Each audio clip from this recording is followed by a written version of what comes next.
মেহমানদের মধ্যে অনেক জ্ঞানী গুণী এবং পণ্ডিত চিকিৎসাবিদ এবং বিভিন্ন রকমের লোক ছিল। কিছুক্ষণ খাবার পরে একজন মেহমানের প্লেটে পড়ল একটি পাখি ডানার জোড়ার হাড়। তিনি হাড়টি হাতে তুলে জিজ্ঞাসা করলেন যে এই পাখি ডানার জোড়ার হাড়ের সাথে মানুষের হাতের জোড়ার হাড়ের সাথে কোনো মিল আছে কি? মেহমানের এই কথার জবাবে একজন প্রাণী তত্ত্ববিদ জবাব দিলেন যে মানুষের জোড়ার হাড় এবং পাখির জোড়ার হাড়ে বেশ পার্থক্য রয়েছে। প্রথম ব্যক্তি বললেন মোটেও পার্থক্য নেই।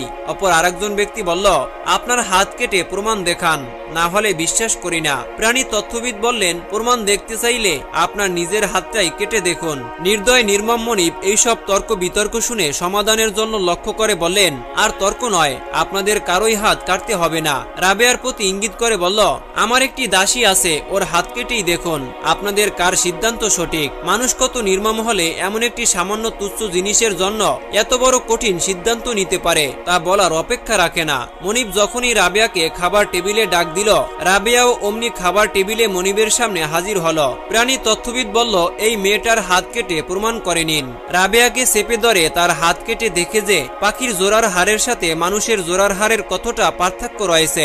রাবেয়ার খুবই কষ্ট হলো। প্রায় মাসখানে পরে আস্তে আস্তে তার ক্ষত ভালো হলো। আল্লাহর আরশ পর্যন্ত না কেঁপে পারেনি। একথা গভীর রাতে যখন পৃথিবীর মানুষ এবং পশু পাখি গাছপালা তরুলতা আকাশ জমিন সমস্ত কিছু ঘুমিয়ে পড়ল, তখনই রাবেয়া দু হাত তুলে আল্লাহর কাছে বললেন হে পরম দয়ালু, হে পাক পরওয়ারদিগার আলম, আমি একটি অবলা নারী, আমি অসহায়, আমি এতিম, আমি বিপদগ্রস্ত, আমি দাসত্বের শিকলে আবদ্ধ। আমি আমার মনিবের দৈনন্দিন অত্যাচার এবং জুলুম নির্যাতন ভোগ করেই যাচ্ছি শুধু তোমার সন্তুষ্টি লাভের জন্য। তুমি একটিবারের মতো আমাকে বলে দাও যে তুমি আমার প্রতি সন্তুষ্ট কিনা। এই বলে বলে রাবেয়া ফুপিয়ে ফুপিয়ে কান্না করছে এবং তার চোখ দিয়ে অজরে পানি পড়ছে। হযরত রাবেয়া বসরি রহমাতুল্লাহ আলাইহি একদিন পথ চলতেছিলেন। হঠাৎ আসার খেয়ে পরে গেলেন। অতি কষ্টে কাতরাতে কাতরাতে বাড়ি ফিরলেন। বাড়ি ফিরে ওযু করে নামাজ আদায় করে আল্লাহ পাক রব্বুল আলামিনের দরবারে হাত তুললেন। বললেন আমি অত্যাচারী মনিবের দাসী, সর্বদিক থেকে কষ্টে জর্জরিত, তাতে আমার কোনো অভিযোগ নেই। এর চেয়েও বেশি কষ্ট সহ্য করতে প্রস্তুত আছি।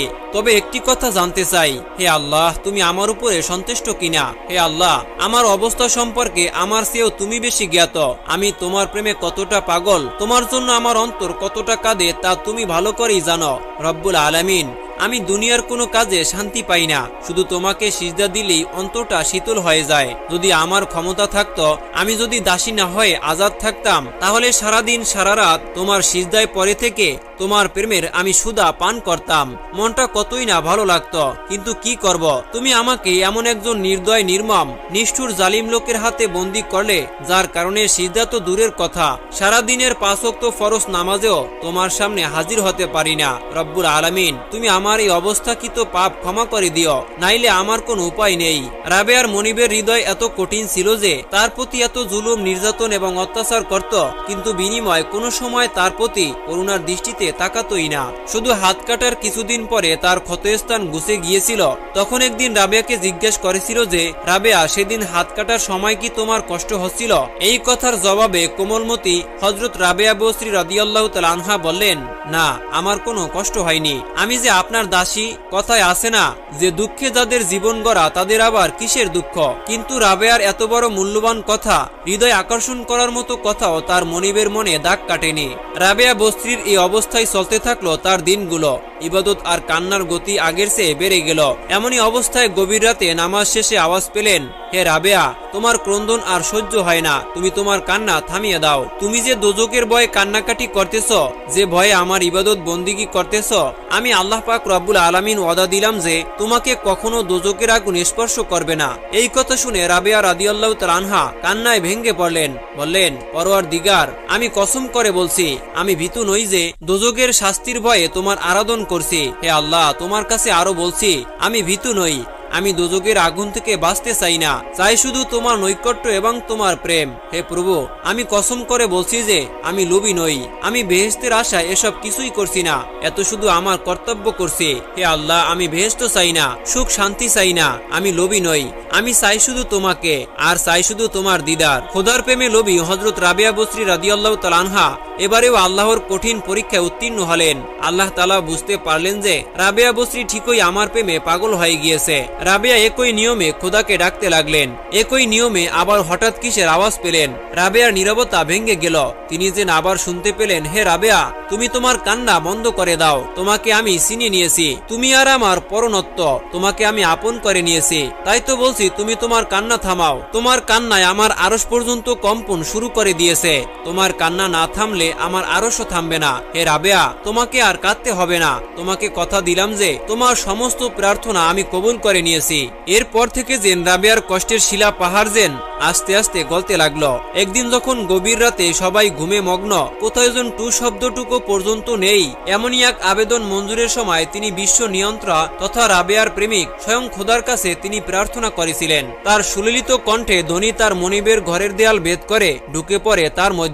আচমকা তার মনিবের স্ত্রীর ঘুম ভেঙে যায়। আর তখন তিনি ভাবতে থাকে, এই সুর কিসের সুর, কোথা থেকে ভেসে আসছে এই সুর। তখন তিনি স্থির থাকতে না পেরে বিদ্যুৎ বেগে ছুটে গেলেন বাগানের মধ্যে, রাবেয়ার জরাজীর্ণ কুড়ের ঘরের দিকে। ঘরের কাছাকাছি যেতে না যেতেই থমকে দাঁড়ালো মনিবের স্ত্রী। মনিবের স্ত্রী সেখানে ক্ষান্ত হলেন না। তিনি ফিরে গেলেন নিজ ঘরে, স্বামীকে ঘুম থেকে জাগিয়ে তুললেন এবং বললেন, রাবেয়ার ঘরের আশেপাশে এত আলো কিভাবে? স্বামী প্রথমে বিশ্বাস করতে পারেনি, বরং তার স্ত্রীকে তিরস্কারের ছলে বলছিল যে তুমি এইসব স্বপ্নে দেখছো না মিথ্যা বলছো। এক পর্যায়ে ঘর থেকে উভয় নেমে পড়লো ঘটনার সত্যতা যাচাইয়ের জন্য। দুজনে ঘর থেকে নেমেই দেখলো যে গোটা বাড়িটাই কিসের আলোতে যেন উজ্জ্বল হয়ে আছে। রাবেয়ার নাম ধরে ডাক দিল, কিন্তু কোনো সাড়া পেল না। এবারে রাবেয়ার মনিব আর স্থির থাকতে না পেরে তারা রাবেয়ার ঘরের ভিতরে প্রবেশ করলেন। রাবেয়াকে এসে ডাক দিলেন, রাবেয়া। রাবেয়া করুণ কণ্ঠে বললেন, তাহলে কি আমাকে ক্ষমা করা যায় না? আমি আপনাদের ডাক শুনিনি। তখন রাবেয়ার মনিব তার পায়ে পড়ে ক্ষমা চেয়ে কাঁদতে লাগলেন আর বললেন, মা রাবেয়া, তুমি আর আমাকে অমন করে লজ্জা দিও না। তোমাকে আমরা চিনতে ভুল করেছি, তোমাকে চিনতে পারলে অমন ভুল করতাম না। আরো কত অনুনয় বিনয় করে বলতে লাগলেন, মা, তুমি আমাদেরকে তোমার বৃহৎ হৃদয় দ্বারা ক্ষমা করে দাও। আজ থেকে তুমি আমাদের দাসী নয়, তুমি আজাদ। মা রাবেয়া, তোমাকে আরো বলছি, আজ থেকে আমি তোমার দাস আর আমার স্ত্রী তোমার দাসী। এতদিন তোমাকে চিনতে না পেরে তোমাকে আমরা দাসী হিসাবে ব্যবহার করছি, তোমার উপরে অমানবিক অত্যাচার করছি। আর আজ তোমাকে চিনতে পেরে আমরা তোমার দাসী হয়ে গেলাম। তুমি এখন আমাদের মনিব। তুমি এখন যে আদেশ করবে আমরা তাই পালন করব। আর যদি তুমি আমাদের এখানে থাকতে অসুবিধা মনে করো বা অসহ্য মনে করো, তাহলে তুমি যেখানে খুশি চলে যেতে পারো। এখন তুমি যা খুশি করতে পারো। আজ আর তুমি দাসী নয়, বরং তুমি স্বাধীন। এই অবস্থায় রাবেয়া বসরি রাদিয়াল্লাহু তাআলা আনহার কান্নার পরিমাণটা আরো অনেক গুণে বেড়ে গিয়েছিল। তিনি যেদিকেই তাকাতেন সেদিকেই আল্লাহ পাক রব্বুল আলামিনের কুদরত দেখে কান্না করতেন। প্রিয় দর্শক, এই ছিল আমাদের আজকের ভিডিও। এই গুরুত্বপূর্ণ ঘটনা থেকে আমরা অনেক কিছু শিখতে পারি। যদি ভিডিওটি আপনার উপকারে আসে তাহলে অবশ্যই একটি লাইক দিন, কমেন্টে আপনার মূল্যবান মতামত জানান এবং শেয়ার করুন যেন অন্যরা উপকৃত হতে পারে। আপনার একটি লাইক ও শেয়ার আমাদের নতুন কন্টেন্ট তৈরি করতে অনুপ্রেরণা জাগাবে। আল্লাহ আমাদের সবাইকে হক পথে চলার তৌফিক দান করুন। সকলেই কমেন্ট বক্সে লিখুন আমিন।